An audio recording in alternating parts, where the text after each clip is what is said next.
Welcome dear rockers, कैसे हैं दोस्तों आप सभी। तो आज हम लेकर आ चुके हैं 2014 में रिलीज हुई एक इमोशनल ड्रामा मूवी जिसका नाम है यू आर नॉट यू। अब शुरुआत में ये कहानी आपको चैनल पे देखी हुई किसी दूसरी मूवी जैसी लग सकती है, लेकिन इसकी कहानी बिल्कुल अलग है। चलिए शुरू करते हैं। तो कहानी की शुरुआत में केट और एवन नाम के एक हैप्पी कपल को दिखाते हैं। आज वैसे केट का बर्थडे है दोस्तों, और दोनों आज होने वाली पार्टी को लेकर बड़े खुश हैं। केट की बात करूं तो एक नामी इंटीरियर डिजाइनर है और एवन एक सक्सेसफुल बिजनेसमैन। दोनों की अच्छी कमाई होती है और बहुत ही वेल सेटल्ड कपल है ये। एवन कहता है कि मैं शाम को जल्दी आ जाऊंगा, दोनों मिलकर पार्टी की तैयारी कर लेंगे। अगले ही सीन में एवन ऑफिस से जल्दी लौट कर आया होता है और दोनों मिलकर अरेंजमेंट्स करने लगते हैं। और तब केट किचन में मेहमानों के लिए ग्लासेस धो रही होती है। तभी उसके हाथ से क्या होता है, ग्लास सिंक में गिरकर टूट जाता है। एवन घबराकर पूछता है क्या हो गया, पर केट कहती है बस फिसल गया था हाथ से। लेकिन दोस्तों असल में वो फिसल कर नहीं गिरा था, बल्कि अचानक केट को ऐसा फील हुआ जैसे उसकी उंगलियां नम हो चुकी हैं और वो ग्लास को पकड़कर नहीं रख पाई थी।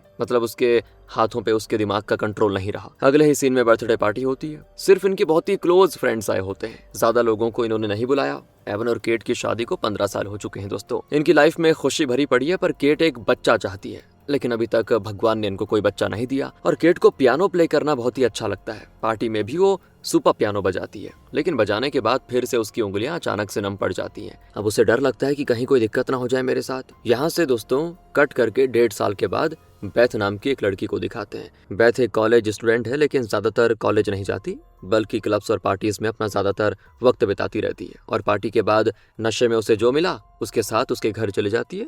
वहाँ पूरा इंटीमेट होते हैं, फुल एंजॉय। आज भी ये सब हुआ। वो अचानक आंखें खोलती है तो खुद को किसी अजनबी के घर में पाती है। घड़ी देखकर वो तुरंत उठकर वहां से जाने लगती है। अब जिसके घर पे वो सो रही होती है ना, वो बेथ के पीछे भागता है, चिल्लाता है कि कल रात तो तुम मुझसे कितनी प्यारी बातें कर रही थी, अब क्या हो गया, क्या मैं तुम्हें पसंद नहीं हूँ। बेथ कहती है कि अबे नशे में मैंने कुछ बक दिया होगा, उन बातों को सीरियसली ले लिया क्या। अरे वैसे भी मैं लड़कों को सिर्फ एक बार यूज करती हूँ, ओनली यूज एंड थ्रो, समझे, गुड बाय। कहकर वो अपनी खटारा गाड़ी लेकर वहां से निकल जाती है। अब इस 1.5 साल में केट की बात करूं तो उसे ALS हो गया, जो कि मोटर न्यूरॉन डिजीज है, जिसकी वजह से वो अपना एक हाथ और पैर हिला नहीं पाती और दिन प्रतिदिन उसकी हालत और भी खराब होती जाती है। और इसी डिजीज के सिम्टम्स उसको 1.5 साल पहले दिखे थे, जब अचानक उसकी उंगलियां नम पड़ जाती थी। अब तो वो हिल भी नहीं पाती और उसका पति एवन पूरी तरह से उसकी देखभाल करता है। लेकिन दिक्कत तब होती है जब वो ऑफिस चला जाता है। तो वैसे तो इन्होंने केयर टेकर रखी हुई है, लेकिन उसके आने से पहले एवन केट को नहलाकर उसे कपड़े पहना देता है और फिर उसे नाश्ता करवाता है। आज केट कहती है केयर टेकर नहीं आएगी क्योंकि मैंने पिछली बार उसे कह दिया था मत आना। मैंने एक नई केयर टेकर को बुलाया है और आज उसका इंटरव्यू होगा। एवन गुस्से में कहता है कि अब तक तुम न जाने कितनी केयर टेकर्स को बदल चुकी हो, ये वाली भी तो अच्छी थी, तुम्हारी कितनी देखभाल करती थी बताओ। पर केट कहती देखभाल तो वो अच्छी करती थी, लेकिन वो मुझे एक बीमारी की तरह ट्रीट करती थी, जो कि मुझे पसंद नहीं है। और तभी कोई दरवाजे पे नॉक करता है और वहां पर खड़ी होती है बेथ। मतलब बेथ ने इस केयरटेकर की नौकरी के लिए अप्लाई किया हुआ है। हालांकि उसे इस काम में कोई एक्सपीरियंस तो नहीं है। उसका जो हुलिया है, जो एटीट्यूड है, उसको देखकर एवन को डाउट होता है कि ये केयरटेकर है कि क्या है। फिर भी केट की खातिर वो बेथ को अंदर बुला लेता है और उसका रेज्यूमे मांगता है। वो बैग से दोस्तों एक पुराना कागज निकाल कर देती है, जिसको न जाने कितनी बार उसने मरोड़ मरोड़ के रखा होगा। उसमें लिखा होता है कि वो आखिर में एक हार्डवेयर शॉप में काम करती थी। एवन पूछता है क्या तुमने नर्सिंग की पढ़ाई की है क्या, और नहीं की है तो फिर ये काम कैसे कर पाओगे। बेथ कहती है सर मेरी दादी को भी तो डिट्टो इस मैडम की ये बीमारी थी, उनकी मैंने आखिर तक बहुत ही अच्छी देखभाल करी थी, तो मुझे इस चीज का काफी एक्सपीरियंस है, इनकी भी मैं बहुत अच्छे से देखभाल कर लूंगी। एवन को उसका जवाब और एटीट्यूड और उसके रंग ढंग बिल्कुल भी अच्छे नहीं लगते, लेकिन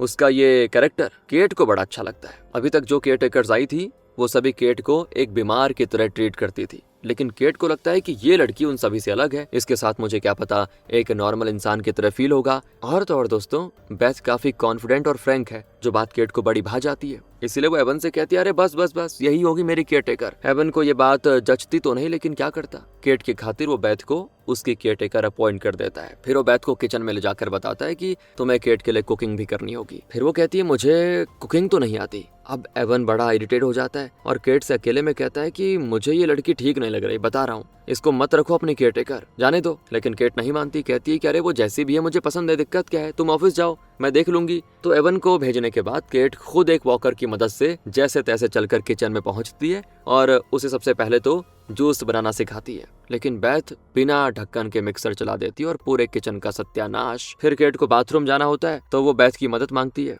बेथ भी उसको बाथरूम लेके छोड़ देती है और खुद बाहर खड़ी हो जाती है। तो केट कहती है अरे बाहर खड़े होकर क्या करने का इरादा है, वॉश करने में मेरी मदद करो ना। तो बेथ हंसती है आप तो वॉकर की मदद से ठीक चल रही थी, फिर ये सब मैं क्यों करूं? केट कहती है, अरे मेरा एक हाथ और पैर काम नहीं करते, इसीलिए ये सब करने के लिए ही तो तुम्हें काम पे रखा हुआ है। तो बेथ कहती है, ठीक है, वैसे मैंने अपनी दादी के लिए ये सब किया है, इसीलिए मुझे कोई दिक्कत नहीं है। कहकर वो केट को कमोड पे बैठाती है और बाद में उसे वॉश करके उठाकर लेके जाने लगती है, पर बैलेंस मिस हो जाता है और दोनों ही गिर पड़ती हैं। और कोई केयरटेकर होती तो घबरा जाती, लेकिन बेथ हंसने लगती है जैसे कि यहाँ पे कोई मजाक हो गया हो। अब उसका ये कैजुअल एटीट्यूड और केट को एक नॉर्मल इंसान की तरह ट्रीट करना, यही सारी चीजें केट को इम्प्रेस कर जाता है। मतलब उसे ये फील नहीं होता कि वो मुझे बीमार की तरह देख रही है। अगले ही सीन में बेथ एक पब में होती है। असल में बेथ अपने पेरेंट्स से दूर यहाँ इसीलिए आई ताकि कॉलेज में पढ़ सके, लेकिन पढ़ाई उसके पल्ले नहीं पड़ती और वो बस क्लब्स या बार्स में घूमती रहती, लड़कों के साथ मजे करती रहती है। जब मन चाहा उसके साथ सो गई, उसके साथ इंटीमेट हो गई, बस यही काम है उसका। लेकिन हाँ, गुजारा करने के लिए उसको नौकरी करनी पड़ती है, जो भी काम मिलता है उसी को कर लेती है और इसी तरह वो केयरटेकर बन गई है केट की। अब अभी तक क्या हो रहा था, वो पब में शराब पीती थी और अपने काम पे लेट पहुंचती थी तो उसे हर जगह से निकाल दिया जाता था। पर बेथ की एक खास बात है कि वो म्यूजिक में बहुत ही इंटरेस्टेड है, म्यूजिक उसका पैशन है और वो एक सिंगर बनना चाहती है दोस्तों। तो कभी कभी वो नशे में क्लब के स्टेज पे गा भी लेती है। इस तरह चल रही है बेथ की लाइफ। एक दिन की बात है, पब में वो शराब के नशे में धुत होती है, बिल्कुल धुत, और तभी उसको एक मिडिल एज्ड आदमी इशारा करता है। वैसे बता दूं, ये बेथ का कॉलेज प्रोफेसर है जिसने बेथ के साथ अफेयर कर लिया है, और क्योंकि बेथ कॉलेज में ज्यादातर जाती नहीं तो उसी चीज का फायदा उठाते हुए प्रोफेसर अक्सर बेथ को अपने साथ इंटीमेट होने के लिए बुलाता है। कहता है, देखो अगर मेरे साथ नहीं आई ना तो तुम्हें अटेंडेंस के आधार पे फेल कर दूंगा। तो बेथ भी उसके साथ चली जाती है। लेकिन दोस्तों, आज प्रोफेसर अपनी वाइफ के साथ आया है, इसीलिए बेथ किसी दूसरे लड़के के साथ डांस कर रही होती है और फिर वो उसी लड़के के साथ जाने लगती है कि तभी प्रोफेसर आ जाता है। कहता है, मैंने कोई बहाना करके अपनी वाइफ को दफा कर लिया, चलो मजे करते हैं। लेकिन बेथ कहती, सॉरी सर, आज मुझे नया लड़का मिल गया है, मैं उसी के साथ जा रही हूँ, फिर कभी आपके साथ आऊंगी आपको सुख देने के लिए, गुड बाय। लेकिन इसी बीच केट को बेथ की जरूरत पड़ जाती है, पर वहां पे बेथ होती नहीं। इस वजह से एवन को केट की केयर करनी पड़ जाती है और अगले सीन में बेथ उस अजनबी लड़के के घर पे आंखें खोलती है। उस लड़के का नाम है दोस्तों विल, बहुत ही केयरिंग है वो। बेथ के लिए वो नाश्ता बना रहा होता है, पर बेथ कहती, यार नाश्ते के लिए थैंक्स, लेकिन तुम मुझसे प्यार की उम्मीद मत रखना, अपने लिए तो बस एक रात की खुशी है और कुछ नहीं, लेकिन इस बहाने तुम मुझे डेट पे मत बुलाना, समझे। कहकर वो सीधे केट के घर आ जाती है और जब केट उससे कहती है कि लेट क्यों पहुंची तो वो बहाना बनाने लग जाती है। इसके बाद वो रोज लेट आती और हर बार कहने के लिए उसके पास ढेरों कारण होते। उसके लेट आने की वजह से एवन को ऑफिस जाने में देरी हो जाती और आज तो केट बेथ को वार्न कर देती कि आइंदा लेट मत आना, एवन को देरी हो जाती है। मतलब वो गुस्से में नहीं कहती, एकदम कूल होके कहती है और फिर बेथ भी कहती है, ओके नो प्रॉब्लम, आ जाऊंगी। और दोस्तों, केट ने आज शाम को अपनी कुछ फ्रेंड्स को गेट टुगेदर के लिए इनवाइट किया होता है, लेकिन एवन कहता है कि सॉरी यार, आज मेरी एक इंपॉर्टेंट मीटिंग है तो मैं तो नहीं आ पाऊंगा, लेकिन हाँ तुम अपने फ्रेंड्स के साथ एंजॉय करना, बेस्ट ऑफ लक। एवन के जाने के बाद क्या होता है, केट बेथ के साथ पार्टी के लिए कुछ चीजें खरीदने जाती है, फिर वो बेथ को थोड़ी बहुत कुकिंग सिखाती है और ये लोग पार्टी के लिए डिशेस तैयार कर लेती हैं। फ्रेंड्स भी आते हैं और सभी खा रहे होते हैं। तभी एवन का कॉल आता है और केट उसके साथ कुछ देर बातें करती है।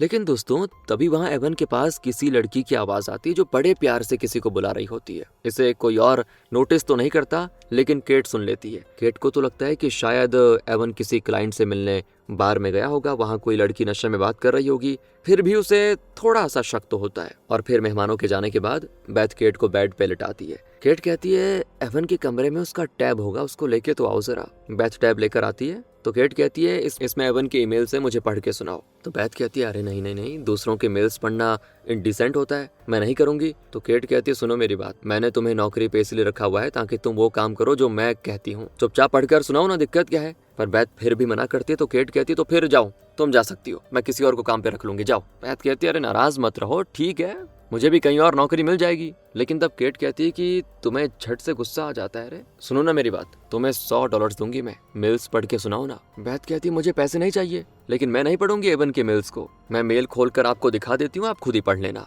कहकर वो ईमेल खोलकर टैब को बेथ की ओर कर देती है और उन मेल्स को पढ़कर केट का चेहरा एकदम से उतर जाता है, बिल्कुल सूख जाता है और बेथ भी समझ जाती है कि जरूर एवन का किसी के साथ अफेयर चल रहा है और यही बात जानने के लिए केट उसके मेल्स को पढ़ना चाह रही थी। फिर बेथ को बाहर भेजने के बाद केट अकेले में रोने लग जाती है। उसे एवन पे गुस्सा नहीं आता बल्कि खुद पे गुस्सा आता है। उसे लगता है कि पिछले 1.5 साल से मैं एवन के साथ क्लोज नहीं हो पाई और शायद इसीलिए वो किसी और के साथ अफेयर में है। और आज केट फैसला करती है कि अगर मैं मर जाऊं तो एवन को ये सब छुप छुप कर करना नहीं पड़ेगा, उसे मुझसे आजादी मिल जाएगी। तो दोस्तों, वो अपना वॉकर लेकर धीरे धीरे चलने लगती है। बेथ तो एक पब में अपनी दोस्त को बता रही होती है कि एवन का मेल पढ़ने के बाद केट एकदम से उदास हो गई मुझे डर है कि कहीं वो कोई गलत फैसला ना ले ले। इसी बीच दिखाते हैं कि केट सीढ़ियों से गिरने वाली है और अगले ही सीन में बेथ को केट का एक ब्लैंक मैसेज आता है, जिसको देखकर बेथ घबराकर तुरंत केट के घर आ जाती है। वहां वो देखती है तो केट नीचे पड़ी हुई है, डर जाती है बेचारी। लगता है केट खुदकुशी करने वाली थी, लेकिन आखिरी पल में उसने अपना इरादा बदल लिया। वो बेथ से कहती है कि मुझे प्लीज नहाना है। बेथ भी उसको नहलाती है। केट कहती है कि मुझे ना यहाँ बहुत घुटन हो रही है,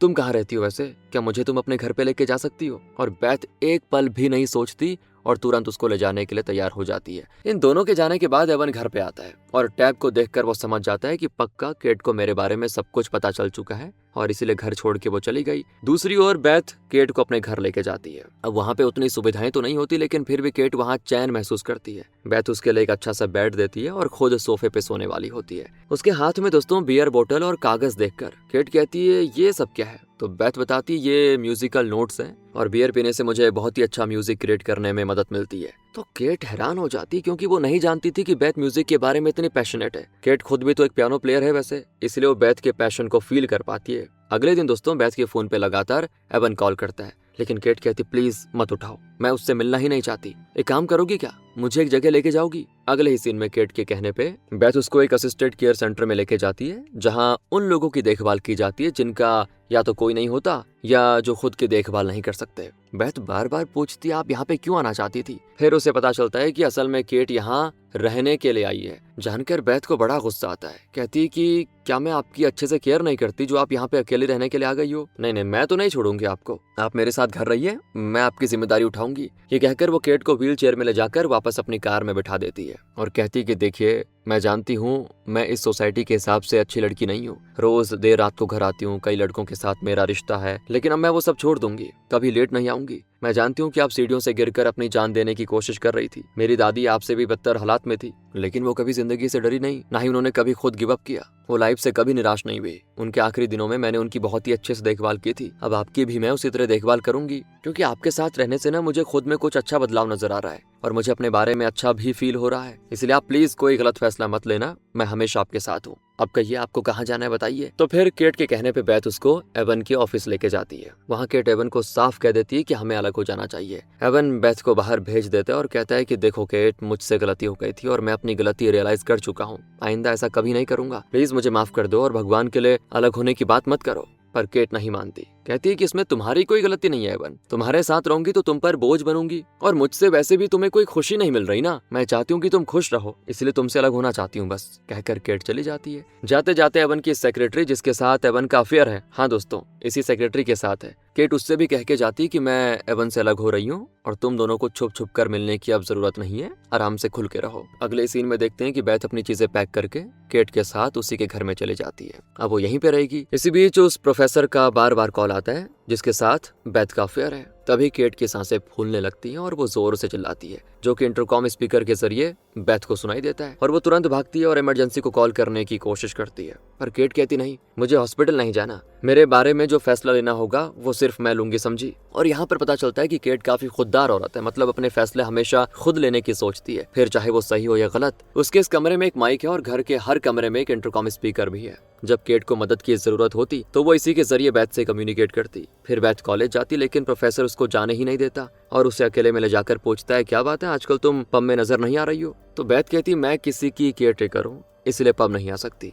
और वो हंसता है कि तुम खुद की केयर तो कर नहीं पा रही, किसी दूसरे की केयर क्या करोगी? दोस्तों यहाँ बेथ को उसका ये बेहुदा मजाक बिल्कुल भी अच्छा नहीं लगता। फिर बेथ क्लास जाती, लेकिन वहाँ वो लेक्चरर की बात पे ध्यान देने के बजाय ये पढ़ रही होती है कि ALS से पीड़ित पेशेंट्स की कैसे देखभाल करनी चाहिए।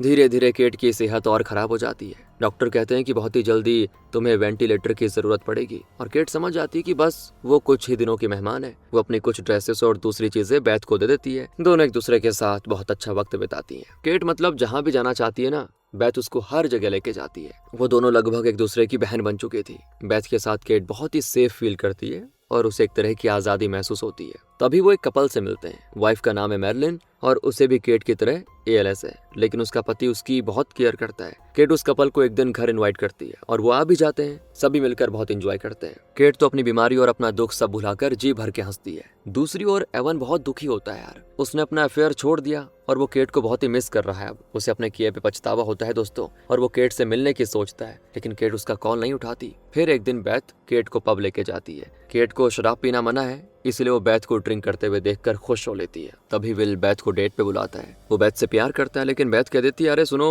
अपने को ये प्यार व्यार जमता नहीं है, तुम कोई और लड़की ढूंढ लो। पर विल केट से कहता है अरे आप इसको समझाइए ना, कम से कम मेरे साथ एक बार डेट पे तो चले ये लड़की, फिर देखो ऑटोमेटिकली मुझसे प्यार करने लग जाएगी। पर बैथ अपनी बात पे अड़ी रहती है। बाद में केट कहती है मुझे तो वो लड़का बहुत ही अच्छा मालूम होता है बैथ, एक बार डेट जाकर देख लो डेट पे। मेरी लाइफ में भी ऐसा लड़का था जो मुझे बहुत ही प्यार करता था, लेकिन मुझे तो एवन से प्यार हुआ और हमने शादी कर ली। पर अब मुझे लगता है कि अगर मैं एवन के बजाय उससे शादी करती तो वो आज भी मेरे साथ ही होता। इसीलिए कहती हूँ कि इस लड़के को एक चांस दो, बाकी तुम्हारी मर्जी। केट की बात बैथ को विल के बारे में सोचने पर मजबूर कर देती है। अगले सीन में केट और बैथ एक पार्टी में जाती हैं दोस्तों। केट की एक फ्रेंड है जिसका अभी अभी बच्चा हुआ है, उसी की खुशी में ये पार्टी रखी गई है। केट को उस बच्चे को अपने हाथों में लेने का बड़ा मन करता है, लेकिन वो पूछने पे संकोच करती है। पर हाँ, उसकी फ्रेंड है ना जो उसकी फीलिंग्स को समझ पाती है और अपने बच्चे को केट के हाथ में दे देती है। तब अचानक क्या होता है कि केट की सांस फूलने लगती है और वो लगभग बच्चे को गिरा देती है, लेकिन ऐन वक्त पे उसे पकड़ लेते हैं लोग। बैथ उसको शांत करके घर लेके आती है फिर और देती है कोई दवा। तभी एवन आता है जो काफी बड़ा कमजोर लग रहा है, शायद वो केट के बिना रह नहीं पा रहा। वो बार बार कहता है कि मैंने उस लड़की से रिश्ता तोड़ दिया है और आइंदा मैं कभी तुम्हें धोखा नहीं दूंगा केट। लेकिन केट कहती है कि प्रॉब्लम तुम्हारा अफेयर नहीं है एवन, मुझे खुद गिल्टी फील हो रहा है कि मैं तुम्हें वो सब नहीं दे सकती जो एक पत्नी पति को दे सकती है। भले ही तुम कहो कि तुम ऐसे नहीं हो, लेकिन सच तो यही है और इसी गिल्ट फीलिंग के साथ मैं तुम्हारे साथ नहीं रहना चाहती। इससे तुम्हारी और मेरी दोनों की लाइफ में खुशी नहीं रहेगी। तुम अपनी सेहत का ख्याल रखना और मेरी फिक्र बिल्कुल मत करना। तुम जाओ यार, जा सकते हो। और एवन दिल पे पत्थर रखकर वहां से चला जाता है दोस्तों। केट ने एवन और अपने फ्यूचर के बारे में कितने ही सपने देखे थे। सोचा था कि अपना भी एक बच्चा होगा, सुखी परिवार होगा, लेकिन यार सब कुछ मिट्टी में मिल चुका है। यहाँ तक कि अपनी खुशी से वो एक छोटे बच्चे तक को अपने हाथ में नहीं उठा पाई। ऐसी हालत हो गई है उसकी ना। और पियानो प्ले करना जो कि उसका पैशन है, वो भी अब केट नहीं कर सकती। ये सारी बातें सोच सोच कर उसे बहुत रोना आता है। उसका दर्द देखकर बैथ भी रोती है। केट कहती है कि दुनिया घूमने की मेरी ख्वाहिश थी, लेकिन अब वो भी पूरी नहीं हो पाएगी। तो बैथ कहती है अरे कैसी बातें कर रही हो, मैं लेके जाऊंगी ना आपको। पर केट कहती नहीं, मुझसे अब वो नहीं होगा, मैं वो करना भी नहीं चाहती। अब बैथ पूछती फिर क्या करना चाहती हैं आप? तो केट कहती है कि मैं जोर से चिल्लाना चाहती हूँ। तो बैथ भी कहती तो ठीक है, दोनों मिलकर गला फाड़ के चिल्लाएंगी। और ये कहकर दोनों जी भर के चिल्लाती हैं। फिर बैथ कोई मजाक करके केट को हंसा देती है दोस्तों। केट अब ठीक से बोल भी नहीं पाती, बात बात पे उसकी सांस फूलने लग जाती है। बैथ कहती है अब तो वेंटिलेटर लगाना ही पड़ेगा ना, आप फिक्र मत कीजिए, आपकी बीमारी ठीक हो जाएगी। तो आज केट कहती है एक बात बताऊं, जब तुम नई नई आई थी ना तो सब कुछ एकदम फ्रैंकली कह देती थी, लेकिन अब तुम बदल गई हो, मुझसे झूठ बोलने लगी हो, है ना? तुम और मैं दोनों जानती हैं कि अब मुझे भगवान के पास जाना ही होगा, लेकिन देखो ना तुम मुझे झूठी उम्मीद दे रही हो। क्यों? अरे डायरेक्ट बोलो ना। तो बैथ सिर्फ इतना कहती, लेकिन फिर भी हमें कभी भी गिव अप नहीं करना चाहिए। केट कहती वो तो मैं कब का गिव अप कर चुकी हूँ। वैसे तुमने अपनी लाइफ में कुछ गिव अप किया है क्या? बैथ कहती है गिव अप, मैंने तो अपनी लाइफ ही गिव अप कर दी। अरे म्यूजिक मेरा पैशन था, लेकिन उसे मैंने गिव अप कर दिया। अपने पेरेंट्स की चहेती बेटी भी नहीं बन पाई। लाइफ में बहुत ही गलत काम किए हैं मैंने, लेकिन जब से मैंने आपकी नौकरी की है खुद को बदल दिया है। अगले सीन में दोस्तों थैंक्स गिविंग पार्टी होती है, जिसमें मैलिन, उसका पति और विल आए होते हैं। बैथ केट और अपनी दोस्ती को, अपनी बॉन्डिंग को, इस सब के बारे में एक इमोशनल स्पीच देती है और केट भी सुनने के बाद इमोशनल सी हो जाती है दोस्तों। उसे खुशी भी होती है कि बैथ उसके बारे में इतनी गहराई से सोचती है, उसकी इतनी केयर करती है। फिर सभी डांस करते हैं। मैलिन और केट भी बैठी होती हैं। मैलिन विल से कहती है कि बैथ के साथ डांस करो ना, यहाँ बैठे बैठे हमारा मुंह क्या ताक रहे हो। और विल भी हिम्मत करके बैथ को डांस करने के लिए बुला लेता है और वो भी उसके साथ डांस कर लेती है। यहाँ केट और मैलिन अपनी लाइफ के बारे में कुछ बातें, कुछ खुशियाँ, कुछ दर्द शेयर कर रही होती हैं। और दोस्तों दोनों की बातों से ऐसा लगता है जैसे कि दोनों बहुत ही क्लोज फ्रेंड्स हैं जो कई सालों से एक दूसरे को जानती हैं। दूसरी ओर बैथ और विल के बीच नजदीकियां बढ़ती हैं। बैथ को विल पसंद आने लग जाता है, लेकिन उसे अपने पास्ट के बारे में थोड़ा गिल्ट फीलिंग भी है, क्योंकि वो कई लोगों के साथ रिलेशनशिप में रह चुकी है। और अब पार्टी के बाद साफ सफाई का काम होता है, बैथ कर रही होती है। और तब वो प्रोफेसर आ जाता है और बैथ को बुलाता है अपने पास। कहता है सुनो ना, मेरी वाइफ शहर से बाहर गई है, आ जाओ। अब यहाँ पर केट उसकी बातें सुनती है और जान जाती है कि बैथ का एक शादीशुदा आदमी के साथ अफेयर है, लेकिन बैथ कह देती है अब मैं वो सब नहीं करती प्रोफेसर, तुम जाओ। फिर केट को पता चलता है कि मैलिन की हालत बहुत ही खराब है और उसे हॉस्पिटल में वेंटिलेटर पे रखा गया है। दोनों उसको देखने जाती हैं। मैलिन का पति एकदम टूट कर बैठा होता है। मैलिन की हालत केट से देखी नहीं जाती। घर आकर वो बैथ से कहती है चाहे देखो मेरी जाने की स्थिति क्यों ना आ जाए, लेकिन कभी मुझे वेंटिलेटर पे मत लगाना प्लीज। डॉक्टर कहना तब भी मत लगाना। मैं हॉस्पिटल में पड़ी पड़ी ऐसी बदतर मौत नहीं मरना चाहती। शायद उस वक्त मैं बोल भी ना पाऊं, लेकिन तुम प्लीज मुझे हॉस्पिटल में मत लेके जाना। मुझे अपने घर में मरना है और अगर कोई पूछे तो उसे तुम बता देना कि यही मेरी आखिरी इच्छा थी। केट ने अपनी फ्रेंड से भी मिलना बंद कर दिया होता है। वो फ्रेंड्स बेथ से पूछती हैं कि केट हमें अवॉइड क्यों कर रही है। उनमें से एक तो ये कह देती है कि कहीं तुमने केट की प्रॉपर्टी हड़प तो नहीं ली या उसका प्लान तो नहीं बना लिया, और कहीं इसीलिए तो हमें मिलने नहीं दे रही। तो बेथ को बड़ा गुस्सा आता है कि क्या बदतमीजी कर रही हो, कैसी बातें कर रही हो। लेकिन तब दूसरी फ्रेंड बेथ से कहती है प्लीज उसकी बात का बुरा मत मानना, हमें तो बस केट की फिक्र है और हम सभी उसे बहुत मिस करते हैं सीरियसली, इसीलिए बस तुमसे सवाल कर रही है। अगले सीन में बेथ घर पे आती है तो केट अपने लिए एक नई केयरटेकर का इंटरव्यू कर रही होती है। उस नई कैंडिडेट को बाहर भेजकर बेथ केट से कहती है क्या चल रहा है ये, मेरे बदले आप किसी और को केयरटेकर क्यों रखना चाहती है, अरे मैंने ऐसी क्या गलती कर दी। तो केट कहती है तुम्हें अपनी पढ़ाई और अपने म्यूजिक पे ध्यान देना चाहिए, ना कि मरती हुई एक औरत की सेहत पे। तुम्हारी पढ़ाई में जो खर्च होगा वो मैं देने को तैयार हूँ। पर बेथ कहती है कि मैंने आपसे कब कहा कि मेरे लिए आपसे ज्यादा मेरी पढ़ाई और म्यूजिक जरूरी है, मैंने कहा क्या, नहीं ना। देखो जब तक आप जिंदा है ना मैं आपकी देखभाल करूंगी बस, और खबरदार अगर कोई दूसरी केयरटेकर हायर करी तो। इस तरह गुस्सा होकर वो चली जाती है। इसके बाद तो दोस्तों एवन फिर कई बार आकर केट से माफी मांगता और कहता है कि तुम्हारे बिना मैं रह नहीं पा रहा, लेकिन केट अपने फैसले पे पक्की है, वो नहीं मानती उसकी बात। फिर क्रिसमस सेलिब्रेशन की तैयारियां होती है और तब बेथ के पेरेंट्स उसको देखने आते हैं। उन्हें देखकर साफ पता चलता है कि वो काफी धनी लोग हैं, लेकिन किसी वजह से बेथ उनसे अलग यहाँ पे रह रही है। बेथ के पेरेंट्स इनके लिए गिफ्ट्स लेकर आए होते हैं। फिर बेथ कुकिंग करने के लिए किचन में जाती है तो उसकी माँ बड़ी हैरान होती है कि तुमने कुकिंग सीख ली क्या। खाने के बाद बेथ केट के कमरे में उसका बिस्तर ठीक कर रही होती है और तब बेथ की माँ उससे बात करने आती है। इस कमरे में इंटरकॉम माइक है और स्पीकर हर कमरे में है। इस बात से बेखबर माँ बेथ को डांटती है कि हमने तुम्हें यहाँ पढ़ने के लिए भेजा था और तुम पढ़ाई करने के बजाय एक बीमार औरत की सेवा में लगी हुई हो। अरे वो औरत कुछ दिनों में मरने वाली है, उसकी सेवा करके क्या मिलेगा तुम्हें, कल मर जाएगी वो, और तुम अपने खर्चे के लिए क्या करोगी फिर। ना तुमने डिग्री ले रखी है, ना ही तुम्हारे पास कोई और नौकरी का साधन है। अरे वो सब छोड़ो, तुम्हारे पास ढंग का कोई टैलेंट भी तो नहीं है बेटा, फिर क्या करने का इरादा है तुम्हारा। ये सारी बातें दोस्तों बाहर केट, बेथ के पापा और दूसरे फ्रेंड सुन रहे होते हैं। तो बेथ तो गुस्से में अपनी माँ पे चिल्ला देती है कि मैं जो कर रही हूँ ना अपनी मर्जी से कर रही हूँ, और आपको यहाँ आने के लिए किसने कहा था, आप जाइए यहाँ से और मुझे मेरे हाल पे छोड़ दीजिए। कहकर बेथ बाहर आ जाती है तो समझ जाती है इन लोगों ने सारी बातें सुन ली हैं। वो गुस्से में अपने पेरेंट्स को जबरदस्ती वहां से भेज देती है। केट कहती है तुम इतना गुस्सा क्यों होती हो, तुम्हारी माँ की बात 100% सच है। अरे उस माँ का दर्द मैं समझ सकती हूँ, कौन माँ चाहेगी बताओ कि उसकी बेटी लाइफ में इस तरह खराब करे चीजें। तुम यहाँ से जाओ प्लीज, अपनी देखभाल करो, मैं अपनी माँ को बुला लूंगी, कोई दिक्कत नहीं है। पर बेथ कहती है अपनी माँ को बुला लूंगी, अरे आपने इतने दिनों तक अपनी माँ को देखा नहीं है, आपकी माँ आपको देखने आई नहीं है, फिर आपको क्यों लगता है कि वो आकर आपकी देखभाल करेंगी। आपकी वजह से मेरी पढ़ाई खराब नहीं हो रही, मैं पहले बता दूं, मुझे पढ़ाई में सच में इंटरेस्ट नहीं है और मैं पढ़ना भी नहीं चाहती। पर केट कहती है तुम में और मेरे पति की गर्लफ्रेंड में कोई फर्क नहीं है, तुम दोनों ही किसी औरत की लाइफ खराब कर रही हो। उस प्रोफेसर की एक वाइफ है और जब उसे पता चलेगा कि तुम्हारा उसके पति के साथ अफेयर चल रहा है तो कितना दुख होगा उसको। क्या कभी तुमने उस बारे में सोचा है। असल में बेथ उस आदमी से रिश्ता तोड़ चुकी है, लेकिन फिर भी केट उसे गलत समझ रही है दोस्तों। यही सोचकर बेथ गुस्से में ये कह के चली जाती है कि अब मैं यहाँ कभी नहीं आऊंगी। और अगले सीन में क्रिसमस पार्टी होती है। अभी के लिए तो एवन केट की देखभाल कर रहा है, केट की माँ भी आई होती है।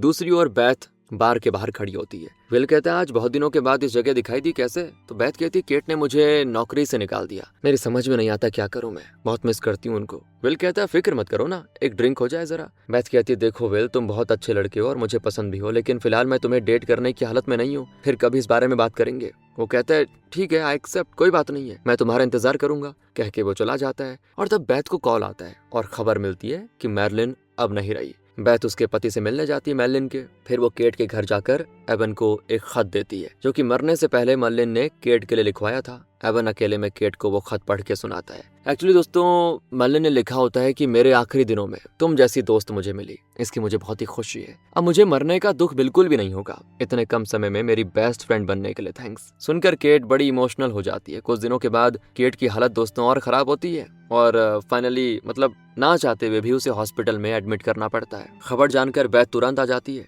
और एवन से केट के बारे में पूछती है। वो कहता है कि डॉक्टर का कहना है कि अब केट को वेंटिलेटर पे रहना पड़ेगा, लेकिन वो तो मना कर रही है, कहती है कि उसको तुमसे बात करनी है। बेथ तुरंत उसको देखने जाती है और केट अपने स्पर्श से उसे कुछ बताती जो कि बेथ समझ पाती है। वो तुरंत जाकर डॉक्टर से कहती है कि वेंटिलेटर निकाल दीजिए, प्लीज निकाल दीजिए। केट की माँ तो बड़ी गुस्सा होती है कि मेरी बेटी मर रही है और तुम उसको ये क्या कर रही हो, कह रही हो निकाल दो। मरवाने पे तुली हो क्या उसको? तो बेथ कहती है मैं भी चाहती हूँ कि वो जिंदा रहे, लेकिन उनकी यही मर्जी है। वो हॉस्पिटल में वेंटिलेटर की मदद से जिंदा नहीं रहना चाहती। उन्होंने मुझसे कहा था उनकी ख्वाहिश ये है कि वो अपने घर में मरना चाहती है। अगले सीन में केट को एम्बुलेंस में घर ले जाया जाता है। एवन बड़ा दुखी होता है और तब बेथ पियानो बजा रही होती है। केट भी हमेशा इसी पियानो को प्ले करती थी। एवन केट को पियानो के पास ले आ जाता है और उसका हाथ पियानो पे रखकर अपनी उंगलियों से उसे प्ले करने में मदद करता है। तब केट को दोस्तों एक अजीब सा चैन फील होता है। वो तरस रही थी कि मरने से पहले कम से कम एक बार पियानो बजाने का मौका मिले, उस पे हाथ फेरने का मौका मिले, और उसकी ये ख्वाहिश पूरी हो चुकी है। केट धीरे धीरे एवन की आंखों के सामने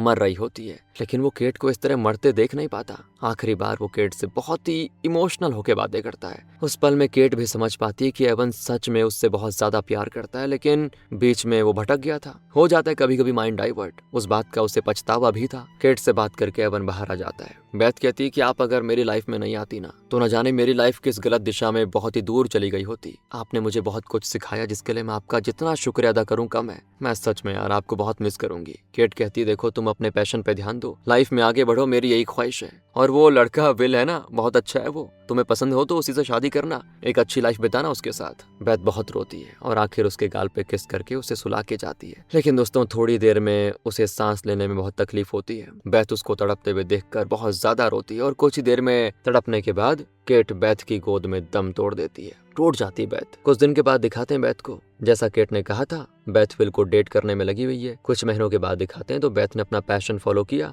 और जैसा केट चाहती थी बेथ एक सिंगर के तौर पे स्टेज पे बहुत ही बढ़िया परफॉर्म कर रही होती है। इसी सीन के साथ दोस्तों ये प्यारी सी एक फैमिली गुड फील मूवी खत्म होती है। बाकी अगर आपको अच्छी लगी हो तो लाइक करें, शेयर करें। मिलते हैं आपसे अगली वीडियो में। ध्यान रखें अपना। Thanks for watching.